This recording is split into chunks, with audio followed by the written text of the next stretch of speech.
Audio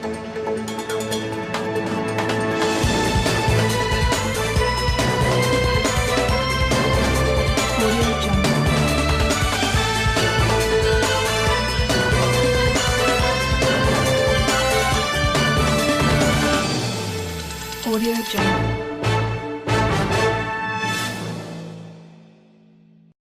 Welcome to TC News. I am Ito, your host for this week's news. This week's top news: the Aoya Games, the first international sports event. The rebellion in Soralis, shaking the foundations of Aoya's peace balance. And following, Gonroth's war declaration on Soralis, as well as new clues to the whereabouts and tactics of the creature of Urith. Our first top news this week are the Aoya Games. The idea to organize an international sports event isn't new. Urith has already tried under King Keeman to organize a jousting event, and even during Valdura's last years of prime, to make Aoya Games. But it is finally Stonovan who organized the first games. More on this with Alice Arbose in our sports studio.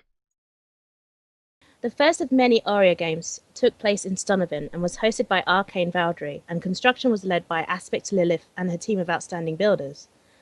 A huge crowd turned out for the games, which lasted for 3 hours from start to finish, and I can honestly say that everyone thoroughly enjoyed themselves.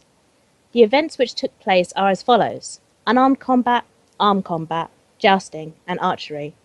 The winners of each event, Arik Norgard, Isaac Laverus, Ben Whitney, and a mysterious man who we urged to come forward to reveal his identity, have all received commemorative armor sets, the Aria Championship set, as well as congratulative items for the event they participated in, along with a gold medal that they are free to wear proudly. As two of the champions hail from Gonroth, the second Aria Games will take place in the city of Gonroth on the 18th of June. As it stands, construction has not yet started, but design and planning has gotten underway and construction is slated to start sometime next week. Thank you, Rose. The second news this week, and a great shock in Aoya, is the rebellion of Soralis. The citizens of Soralis have decided to rise up against their king, accusing him to be a tyrant and not representing his people's interest anymore. But there are two rebellious factions that have formed in Soralis. One faction is for more monarchy, while the other is for more democracy, ending the monarchy once and for all. It is a rebellion with 3 factions, and even if the current king falls, there might still be continuous fighting between those 2 factions. But the rebellion has gotten even more pressure from outside, since Gonroth has declared war to Soralis. The war was unavoidable. Everyone knew that war happened, and few did anything against it to stop it. The element that caused the war was the abduction of the Princess of Gonroth, who was pregnant during abduction, which was unacceptable for Gonroth.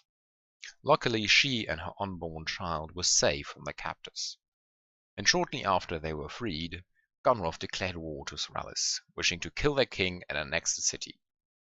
The ongoing rebellion in Soralis only worsened the situation for the city. One of the biggest hopes was the support of the Southern Union in the war to keep their independence. Union that the current king of Soralis has visited to have a meeting with. But during his visit he was abducted by the city of Urith and put into prison. More on this from a report. What happened? How was the king of Soralis abducted?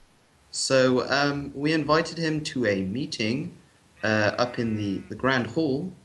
Very, very famous, very beautiful. No advertising there. But so we invite him all by himself, and we block off all the entrances, and basically we stick him in this hole. Like these are the living conditions. Follow me. All right.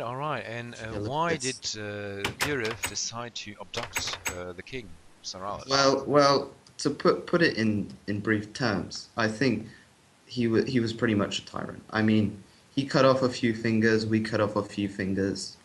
We're gonna he was the cause of the war, so that's just the main reason.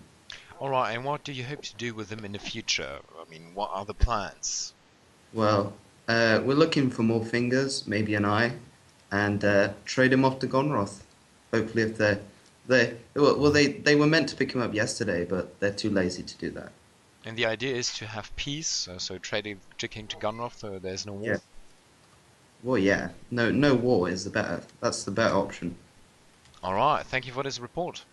Thank you. Lastly, the city of Europe has uncovered more clues on the creature. Researcher and teacher Timothy Newent has found a secret tunnel in which he observed and walked through the entire city unnoticed. For now, the hunt continues. The person who strikes down would even get and be rewarded, and might probably be even seen as a great hero throughout the South. This was TC News. Thank you for watching, and see you next week.